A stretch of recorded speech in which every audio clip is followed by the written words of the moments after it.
Hey guys, HelpingHans here, and today I'll be going over the recent multiplayer beta for Company Heroes 3. I'll be looking at the positives and the negative aspects surrounding the game, as well as taking a deeper look at the audio and graphical issues many people have been speaking about. Let's begin. Okay, you ready? And then...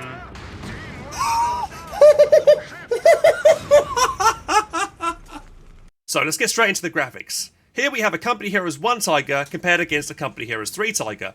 This was actually the most upvoted post on Reddit for Company Heroes 3 recently over the weekend for the Company Heroes multiplayer beta. And most people, I'm pretty sure, will agree that the Company Heroes 1 Tiger looks a lot better than the Company Heroes 3 one. So I've been thinking real hard as to why I believe this to be the case, and I think I've come across a few reasons. Firstly, the Tiger tank when it comes out, as with every other vehicle, comes out looking factory fresh, brand spanking new, and that's why a lot of people say it looks they all look like toys, basically, all these new vehicles. And actually, now due to Company Heroes 3 weathering effects, they will start to deteriorate and look more battle-worn as the match progresses, as I'll show you here with this M4A1 Sherman. In this clip, I have a 30mm flat cannon from the Wehrmacht shooting this Sherman. Notice how, over time, there are holes and dents that appear in the armour of the vehicle. This Sherman, you can see it keeps more and more bullet holes all over the top, actually. It's quite cool, actually. Even flamethrower damage adds some kind of charcoal look to these vehicles. Yeah, here you go, and it's starting to get charred up. It takes a while, but after a while, the tank will look like it's been burnt to a crisp. And here we have a fresh Sherman next to one that's been in combat, side by side, for comparison. Brand new, fresh baby Sherman, and a battle-worn one over here. Also, you can see that the lettering as well is completely gone. The star is very faded. It's very hard to see the star on the vehicle. Also, the blue on the back of the vehicle. Actually, it's hard to even tell it's your vehicle anymore, to be honest, because apart from the that icon there, because it's lost all its kind of blue markings to signify it's under your control. You still got the bit on the turret there, but the rest of the tank is it's all kind of disappeared. One thing that I would like to add, guys, that is even though the vehicle looks battle-worn and charred, the pintle mount machine gunner looks exactly the same on a fresh Sherman compared to one that's been battle-worn. Doesn't make much sense though. He should look dishevelled. He should look like he's maybe got some smoke on his face from all the combat. He doesn't. So it's a bit kind of... he looks kind of out of place for sure in this banged up Sherman. So with that all in mind, it's understandable why the Co 1 Tiger actually looks better than the Co 3 one, because it's already in its camouflaged, battle-worn state. It's also worth noting that in the Co 3 beta, there were no camouflage patterns available to try out, so this is why, again, the tank looks brand new and fresh and almost like a toy, like a lot of people have been saying. That being said, overall, I still agree that there does need to be something done about the brightness and the saturation of the game to make it those vehicles pop out a bit more away from the environment. And I believe one of the developers have responded to a comment on Reddit saying that the multiplayer beta that we all play tested was before they did a big overhaul for the graphics, for the brightness and the saturation. So hopefully for the release, it'll look a lot better. However, I believe Reddit have probably shot themselves in the foot over this because first impressions matter a great deal. Many people were probably on the fence about picking up Company of Heroes 3. They saw it was free to try out this weekend, and they gave it a go and thought, wow, these graphics look bad. You know, even if they were on the fence, they probably checked out Reddit, checked out some review videos, and seeing a lot of people saying the same thing. Game looks blurry. It looks like an old game. It looks, you know, Co 2 and Co 1 look better. You know, what's that going to do to someone who's looking to try and pick up the game for the first time? They're going to see that and think, oh, I'm not going to touch that with a barge pole. So it's a real shame that they've decided to do that, and I really don't understand why they just didn't put the new update for the graphics. If they say they've got it, then why not put it in the multiplayer build? Because, like, the graphics at the moment look almost the same as they did an entire year ago when people were saying the same things then about the graphics. Doesn't make much sense, and now there's only a month before release. It really just doesn't inspire much confidence at all. Now let's talk about some of the good aspects of the graphics that I've noticed. First of all, the destruction mechanics look absolutely amazing, as indicated by this short video here.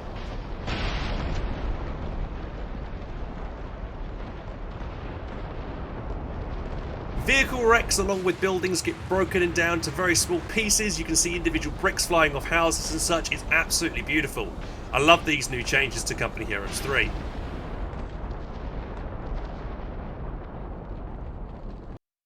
Here we have an artillery off-map ability being called in here. Notice how the flame effects look a lot better here compared to Company Heroes 2. Oh, there go those mortars. Also notice how units that are directly hit by artillery strikes get completely eviscerated, turning into a blood mess that will just end up on the floor and be a permanency on the map for the rest of the match. Some other nice changes includes how vehicles interact with their environment, you know, what type of terrain they're on and how they change that environment once they've been on it. Notice it when it turns on like dirt terrain, it's quite smooth and such. But if I was to go on the tarmac over here and try and turn around on the tarmac, you can see there's sparks flying off the treads here. Let's do that again here. So we're on tarmac. Let's rotate. You can see, look at that. That's really cool, actually. You've not really seen that before, but you see the sparks as we're rotating around. And actually, if I go away, you can see actually the terrain where I've turned around has actually left a lot of scratch marks on the ground, which is actually really cool. I did not notice that before. Now, let's go on to the audio of Company Heroes 3. Let's have a listen to this match.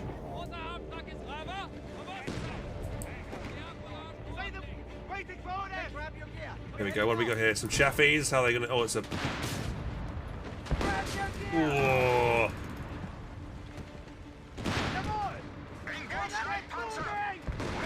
Let me turn you around quick.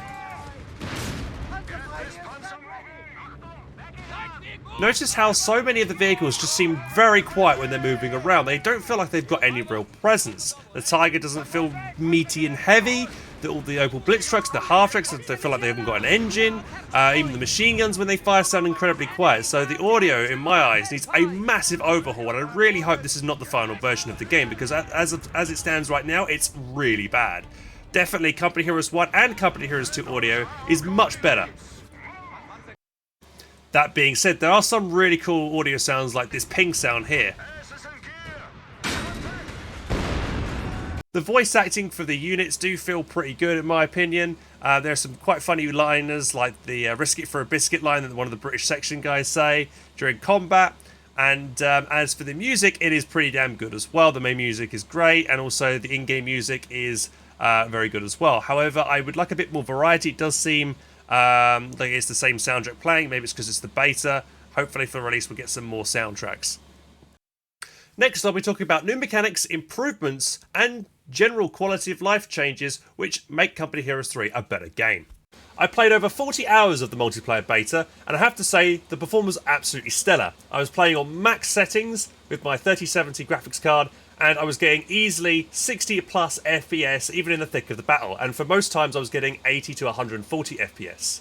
There are also many other people in my Twitch chat saying that they were also experiencing very good FPS. There were a few that weren't, however, as is with every new release, but on the upside, majority of people were experiencing good performance.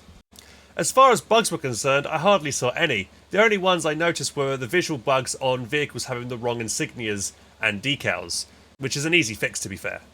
For new mechanics added to Company Heroes 3, we have the ability to now tow weapons, for instance such things as anti-tank guns, howitzers and big flat cannons. We also have tank mounting. Infantry can now ride tanks to get to the battlefield faster. As soon as they get into combat, however, they have to jump off. They can't fire while being mounted on a vehicle. We've also got the new breaching mechanic, which originally I wasn't a fan of because I thought players would just get out of buildings so they don't take damage anyway, but it is an ability which forces people out of buildings, period, which I think is actually pretty good. Stops people camping, and you know, if they forget to take out a unit in that building while a breaching mechanic is going on, they're going to be booted out anyway and take a significant amount of damage. Second to last for new mechanics is side armor. Now vehicles have strong frontal armor, decent medium armor and weak rear armor. Now that will enable for a lot more interesting engagements going down the line and add for a lot more tactical depth. Finally, for new mechanics we have verticality. Basically this is almost like a new cover system where units that are now basically higher up will have this new symbol appear by their portrait, which is going to look like an orange symbol and a picture of two mountain tops inside it. Units that benefit from this will, I believe, take reduced damage and they negate the cover of units that they're firing upon below. It's not super clear and this ability definitely needs to be explained a bit more going forward. Now let's get into some nice quality of life changes. Automatic reinforcement is an amazing quality of life addition to Company Heroes 3. Players can toggle this on or off and your units will automatically reinforce if they are near a structure or vehicle that provides this feature. This is great because it becomes less of a chore to reinforce your units, and by toggling it off, it allows you to save up some manpower if you want to call on a big heavy tank, for instance. Some people might believe that this is actually lowering the skill ceiling. However, tournament organisers can tell people that they have to have it off automatically or just disable the function altogether if they want to force players to manually reinforce going forward. Base building has also been made a lot easier. Now you just need to click your HQ, select the building you wish to construct from it, place it on the ground, and it will automatically be built for you. This is great because you don't need to send your engineer squad or your pioneer squad back to base to build a structure. They can stay on the battlefield doing what they need to do. Furthermore, you can select your HQ and double click the structure you wish to build, and then it will automatically be built in a predetermined location. However, I personally don't think this is maybe a great idea for maybe expert players, because they will want to build their structures in a specific way so that they can get the benefit of further reinforcement out and getting their units closer to the battlefield as soon as they're spawned in. Though I definitely feel this is still great for the majority of the player base.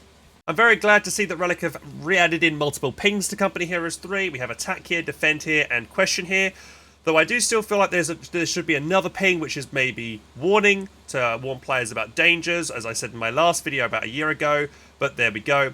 Also, the hotkeys for these as default are very strange. They should be Control A for attack here, Control D for defend here, and Control Q for question here, but they've got them as Control T or Control R, which makes no sense. So please get that in order, Relic.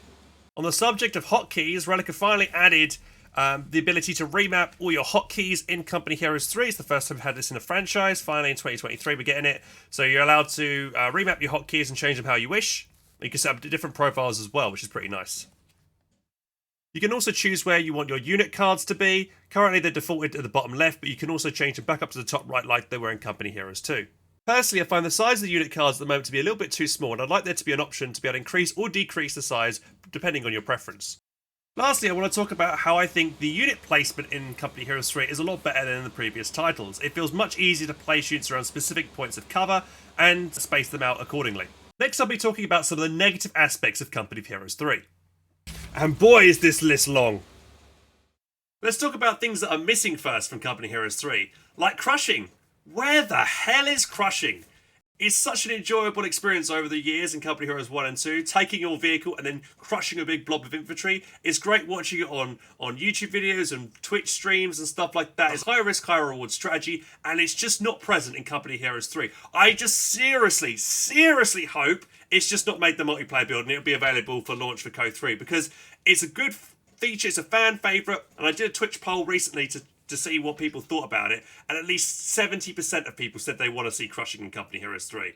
So, yeah, if it's not on release, I have no idea. Let's talk about the health bars. In Company Heroes 2, we have two different health bars for support weapons. You have the health of the crew, indicated by the blue line, and the health of the weapon, indicated by the white line. Company Heroes 3, that's completely gone. Where is it? Furthermore, Company Heroes 2, you can easily see the kill counter, bottom left by the portrait. In Company Heroes 3, you've actually got to hover your mouse over the experience bar to get a list of the kill count, which just seems unnecessary. There's plenty of space next to the unit portrait to put the kill counter in there, and then just hover over that if you want to get a detailed breakdown of it. It seems really strange to put it in this new location. It wasn't broken in the first place, so why change it? It's also bad for people who are watching on YouTube and Twitch, because they can't see at a glance how many kills certain units have got. They have to rely on the content creator to hover over that experience bar for them, and they're not going to do that during a high intensity match. One last quick point about that vehicle health bar missing, guys. It's important to have that because you need to know what health that vehicle is. If it gets decrewed, a stray mortar shot could kill it if it's at seriously low health. So you need to know how healthy it is so that you know when to put it into the fight or when to bring it back to repair it. Being missing is a detriment to the game and makes the gameplay worse. Attention to detail seems to be missing as well in Company Hero 3 with certain animations. Thanks to AE for sharing me this clip. Here we have the MG from Company Heroes 1, 2 and 3 for the Wehrmacht. Pay attention to the MG on the right from Co 3. As it reloads, there is no box that's been brought up to give fresh ammunition into the gun, whereas the first two games have it. Why is that missing? So you're probably wondering, why did Reddit cut the corner on this animation? Because they've also done some great things with adding wildlife to the game. I don't know if you noticed, but there was donkeys, there was dogs, there was also civilians that are on the map as well, as you'll see in this clip. And look, there's some guys talking in the middle of the street, the dog man and his dog. What the hell? I've never seen that before. I can see inside the church as well. Oh look, they're running off. They're running away. They left the dog though. So I don't know why he's running with a really weird limp or something. Now I really like that Relic have done this because they've made the world seem more alive by adding in wildlife and civilians. Though the animations could do with a little bit of work. Moving on, there's considerable input delay currently in Company Heroes 3. Let's say you try and retreat a squad very quickly, but then you move on to micro something else. That command that you've issued to retreat that squad hasn't actually gone through. So you go back and find that squad has died because the retreat command never got sent. So that's been very frustrating, as I found out playing over the weekend for the multiplayer beta. Also, pathing as well is not very good right now. I've had vehicles get themselves killed because they keep prioritizing going over roads, which is, you know, in that instance, it might be the quickest way that's been coded for that vehicle to reach a certain route. But for me, realising the situation on the map, if it goes on the road, there's an enemy tank there, it's going to get itself killed. And yeah, that's happened quite a few times where vehicles just want to prioritise certain terrain types, which has not been great. So that needs fixing. The in-game UI has gone through many changes, and definitely, as it stands, the one we've played at the multiplayer beta is the best one we've seen so far, though it's not perfect by any stretch of the imagination. Top left-hand side, we've got the notifications that keep popping out. They take up quite a bit of the screen, and they actually mess up with if you want to select a unit on that left-hand side. You won't be able to do so because they're in the way. The metallic background we see for Company Heroes 3's UI lacks character. The only thing that you can tell it's your faction is by the little emblem on the left side of your minimap. If we take a look at StarCraft 2's UI as well as Warcraft 3's, we can see that it has a lot more character. Yes, it's taking up a lot of the screen, but doesn't it just ooze personality? Company Heroes 3's just doesn't. As for the social interface in the main menu, that is an absolute travesty. You got to click filter and then you just type in someone's name. What's the point in that? The only difference, like, why is there even a filter list button? Just remove that and just have the text box so you can type in. Yeah, like why is that even that button? It's unnecessary. Also, you can't seem to click off it. There's no like X button to click off it. You have to like click the notifications button and then click that again to get rid of it. It's finicky and not. Even the friends list is not in alphabetical order. It feels like it was just thrown together in 5 minutes, and it really shows. Now, I've been very critical of Company Heroes 3 today, and it's because I'm so passionate about the franchise. I've been playing it since the first game came out, streaming it since 2011, and been heavily invested in the game's community. I generally had a really good time playing Company Heroes 3 this past weekend. I was really excited about all the new features as well. However, I'm just so frustrated that Relic have put out this multiplayer beta in such a state with how the audio is, with how the graphics are, with missing features where's crushing. It doesn't give off a good first impression, and I feel like first impressions matter a hell of a lot. I guess we'll have to find out come February 23rd to see what people think, you know, how the sales do and everything there. So yeah, guys, I just want to say a massive thank you to everybody who's been watching my content over the years. Thank you so much. And even if you're new, thanks for checking me out. I'll be putting out lots more awesome Company Heroes 3 content to come in the near future. Tip contents, guides, replays, competitive scene, all that kind of stuff. And rest assured, guys, I'm pretty sure that Co 3's launch is going to do better than Co 2's, just based on the performance alone. And, you know, even though we've only got a month till release, you know, I'm going to be hopeful that Relic are somehow going to pull it off and do well with the graphics and the audio. You know, let's be hopeful, and I'll see you come February 23rd. Let's go.